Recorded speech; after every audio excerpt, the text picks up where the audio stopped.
Hey, what's going on, everybody? It's Adam Burke from BangTheBook.com. We're going to take a look at the updated NFL odds here for Week 15 with our Sunday morning update. I promise I'll come up with a more creative name for this video here. But in any event, NFL Week 15 started on Thursday, couple of games yesterday, now a whole bunch of NFL action here on Sunday. If you're fortunate enough to be able to watch from the comforts of home instead of following along on your smartphone doing Christmas shopping or errands or whatever else is going on, certainly hope that you enjoy the day with your favorite beverage of choice.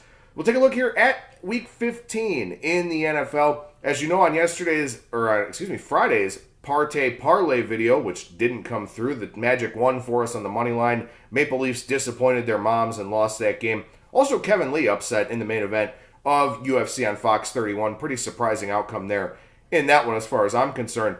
But I talked about an NFL teaser. I'll revisit that here over the course of this Sunday morning video. So take a look at the odds screen. I'm going to have to look off camera here a few times to get the most updated things from my odds screen here. We'll start with game 307, 308, Miami and Minnesota. Seeing Minnesota a 7.5 point favorite, pretty much market wide here. Miami, of course, in a very bad spot off of that last second miracle win over the New England Patriots. Now a long trip up to Minnesota to take on a Vikings team with a lot on the line here this week and really a lot on the line over the next three games. So Miami right in the thick of the playoff hunt in the AFC as well, but I don't think a whole lot of people view them as legitimate contenders for a playoff spot. The Vikings, on the other hand, very much in that playoff picture in the minds of a lot of people. So we're sitting here at 7.5 with Minnesota. And much like yesterday when I told you that I liked the Cleveland Browns teased up from 2.5 to 8.5, I like the teaser down here on Minnesota from 7.5 to 1.5.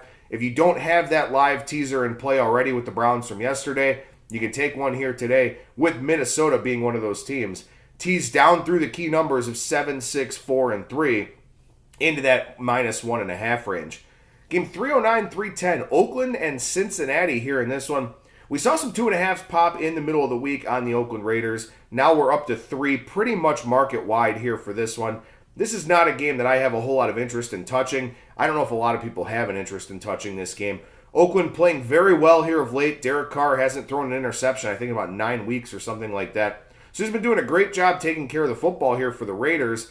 But, of course, the Raiders traveling cross-country, early kickoff.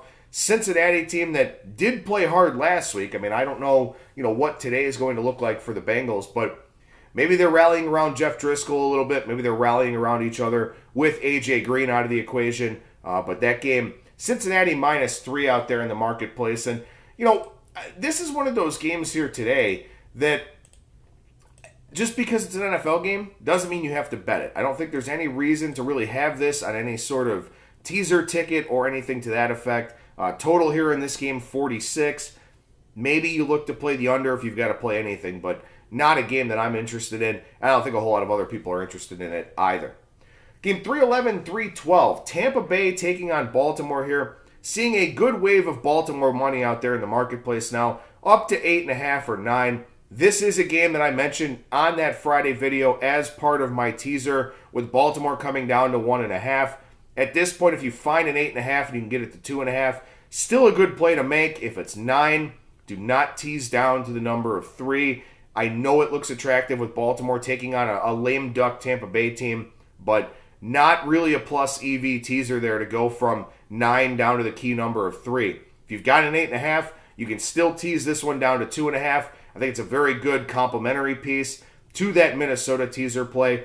But you look at this game here, total coming down a little bit as well. So, this Tampa Bay offense really hasn't been as potent as we've seen it in the past over the last couple of weeks. A lot of infighting. We don't know what's going to happen with this team going forward. I don't think Tampa Bay is all that motivated. I don't think Tampa Bay is all that invested. And Baltimore, of course, a lot of reasons for them to be invested because they've got that division race there with the Pittsburgh Steelers. So if you do anything in this game, I think you lay the big number with Baltimore. Obviously a little bit scary to lay a big number in the NFL, but I don't think Tampa Bay is going up there with the intentions of giving a full effort and really being competitive in that game. So we do have Baltimore with our SuperContest entries and also our Golden Nugget entry. So we're definitely rooting for the Ravens here in Week 15.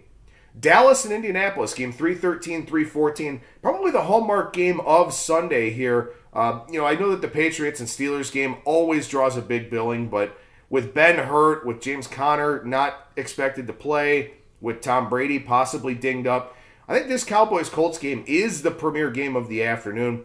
Colts 3 with extra juice, almost market wide, a couple of threes flat, minus 110 out there. Also the total on that one sitting at 47.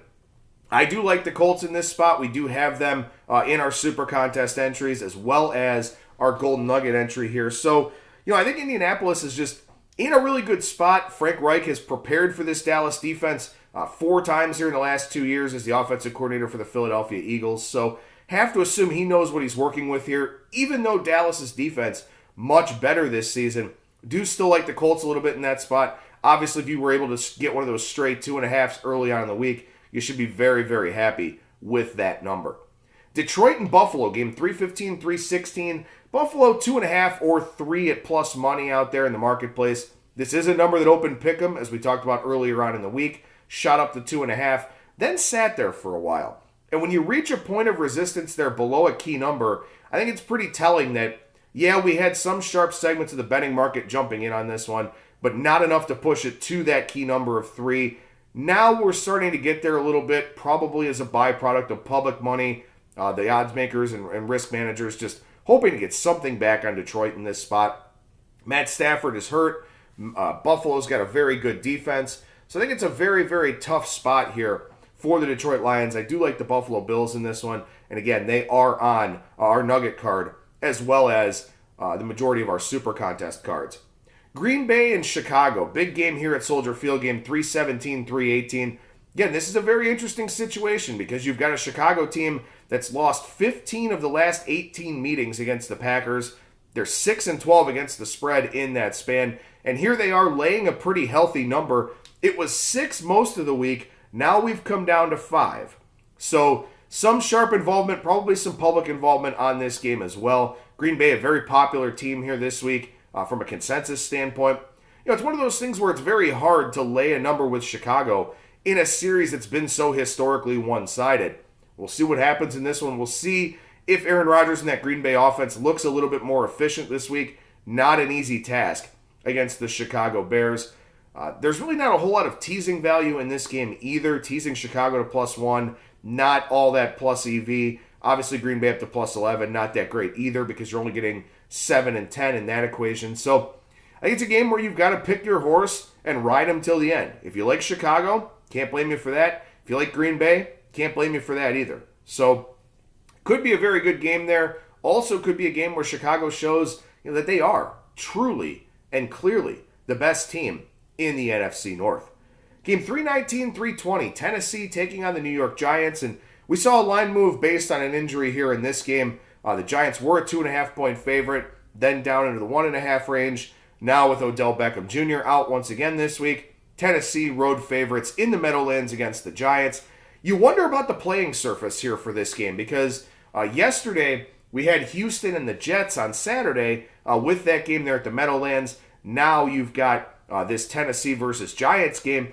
Maybe a little bit of an under here. Could be a little bit of a sloppy field. I think that's something you can look to hang your hat on a little bit. And also, of course, without Odell Beckham Jr., Sterling Shepard and Evan Ingram going to get a lot of attention from that Tennessee defense. Saquon Barkley should have a big game because really all you hope to do is contain him as much as possible. This Tennessee offense, not prolific, doesn't move the football in chunks. Maybe the under the play there, looking at under 43, down a little bit from 44. Washington and Jacksonville, a game that only the mothers of these players could possibly love. Josh Johnson for Washington, Cody Kessler for Jacksonville.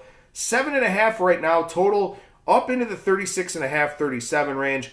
I mentioned this on Wednesday in our Wednesday weekend look-ahead video that this was the lowest NFL total since the 2012 season. Generally speaking, sharp players are going to bet against those types of outlier lines. And here we are seeing a little bit of nibbles on that over. Very tough over to take, obviously, but not really a surprise to me to see that number going up a little bit from 36 to 36.5, and in some places 37. Jacksonville's 7.5-point favorite. Another teaser candidate here as well, coming down through the key numbers of 7, 6, 4, and 3. Jacksonville minus 1.5. looks like a pretty good component to a 3-team 6-point teaser here with Minnesota and also Baltimore. Again, assuming you can get Baltimore at 8.5 instead of 9. Arizona and Atlanta here, game 323, 324. Line up to 10 on the Atlanta side. Total staying about where it is in the 44 range. Big number with a low total here. So we'll probably see some investment on Arizona as we go throughout the day. I couldn't take either one of these sides, to be honest with you. You would like to think that Atlanta can right the ship a little bit here, maybe get something positive going. But I don't know what the mindset is of this team. I don't know what they do defensively, even against Josh Rosen and, a watered-down Cardinals offense. Not a game I have interest in, but this one is up from 9 to pretty much a full 10, pretty much market-wide, 10 even money. Do have some 9.5s with extra juice out there. But again, not a game that I'm particularly focused on. Game 325, 326 here. Seattle takes on San Francisco. One of the biggest line movers of the week. Came down from Seattle minus 6.5 as low as Seattle minus 3.5 here. Seattle, a little bit of a misleading win and cover there on Monday Night Football. Worked out great for us because we needed Seattle in the Nugget. But not a whole lot of believers in the Seahawks here this week. San Francisco taking ample amounts of money, driving this thing down through the key number of 4. I don't think we get to 3 necessarily, not with 3.5 sitting out there. We will see enough public investment on Seattle to sort of balance that out a little bit. Total on this game still sitting in the 44.5 range, but a very notable line move to say the least. It is rare, even through the dead zone of the area between 4 and 6. Still rare to get a 3-point NFL line move in Week 15 without some sort of injury or playoff implication scenario. So you definitely want to respect that action on San Francisco. Whether or not you want to follow it, well, that's up to you. But right now, you're getting 3 points less on the number than you could have had earlier on in the week. So very difficult to take that number. Game 327, 328, New England and Pittsburgh. As I mentioned, some injuries kind of clouding the forecast for this game. Ben Roethlisberger expected to give it a go with what is being termed cracked ribs, bruised ribs, depending on where you look. Ben's a guy that's played hurt throughout his entire career anyway, so this shouldn't really change too much about this game. Patriots up from 1 to 2.5. Total coming up from 52.5 to 54. Look, it's very hard to argue with passing on the Patriots below the key number of 3. Brady and Belichick been ATS assassins for a very long time. They've been very, very good covering the number, especially as a short favorite.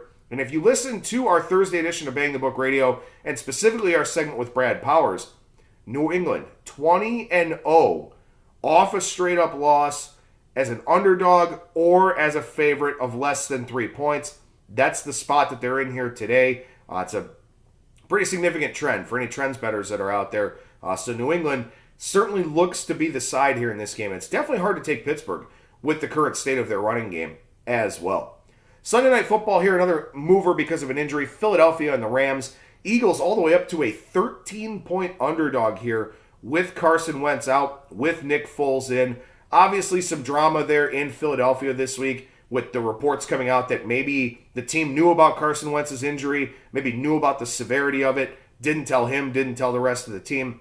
I have a very hard time believing that that's the case. I think that was maybe some sensationalism there from the Philadelphia media. We know that Philadelphia, a very rough and tumble sports town, very emotional sports town. Can't blame them for that. They love their teams. They hate their teams when it's deserved. Can't blame that city for its passion. But I really have a hard time believing that Carson Wentz was unaware of the severity of that back injury. And I would expect that the team knew as well. And they just made a conscious decision with where their playoff standing is to shut him down. Now, I just don't view the Rams as a team capable of blowing teams out. I personally played the Eagles in my SuperContest entry. We do not have them on any of our other SuperContest entries or our Nugget entry. But I think this team could rally around Nick Foles here today. And also, like I said, I just don't see the Rams as a team mobilized to blow people out. They're limiting the touches for Todd Gurley. Jared Goff is just trying to find someone to replace Cooper Kupp. They're worried about their own things in-house. They're not worried about blowing out a team or taking advantage of a wounded animal. So I still like Philadelphia in this spot. I appear to be on an island with that. If they get blown out, I'll wear it. I'll own it. But they don't appear to be a team ready to blow people out, even with the Carson Wentz injury. I'll go ahead and touch on Monday Night Football here as well to wrap up this Sunday morning update video. New Orleans, a 6.5-point favorite against the Carolina Panthers. Total dropping like a rock from 54 all the way down to 49.5 at some places here. The Saints offense has not looked great the last few weeks. Carolina's offense hasn't looked great with Cam Newton hurt either. Not a surprise to see that total move there. I do think a lot of people will be tempted to put New Orleans in a teaser play here for this weekend, taking them down to -0.5 point or a pick'em situation. Can't really blame you for that. It's hard to see New Orleans losing to Carolina with how the Panthers have been playing here of late. But, hey, that's not something that I'm necessarily recommending here on the video, but I can't blame you for that. If you throw them into that 3-team teaser that I talked about with Minnesota, Baltimore, and then Jacksonville, can't fault you for that one. I think the Saints do win that game and should win that game. But obviously the total coming down there suggests that maybe their offense could have some problems. Well, wrap up this week here of videos on Bang the Book Radio, or on our YouTube page for BangTheBook.com. We'll be back with Bang the Book Radio tomorrow. We'll go Monday through Friday here again this week. Obviously next week with the Christmas holiday, we'll take Monday and Tuesday off from Bang the Book Radio. In all likelihood, may try to pre-record something for Monday morning to get you out there on Christmas Eve, but definitely no show on Christmas Day. But lots of great content over at BangTheBook.com for you to check out. Danny Vorgs' NFL Power Ratings, 60% on the year, 58% lifetime over at BangTheBook.com. Alan Moody's got some picks up for us, pick of the week, system picks, all that type of good stuff. His updated NFL Power Ratings as well. We've got daily fantasy updates, betting trends, best bets. We got you fully covered here for the NFL Week 15 card over at BangTheBook.com, as well as everything else that's going on out there. So enjoy your NFL Sunday, everybody, whether you're doing it at the mall or on your couch. I'm Adam Burke from BangTheBook.com.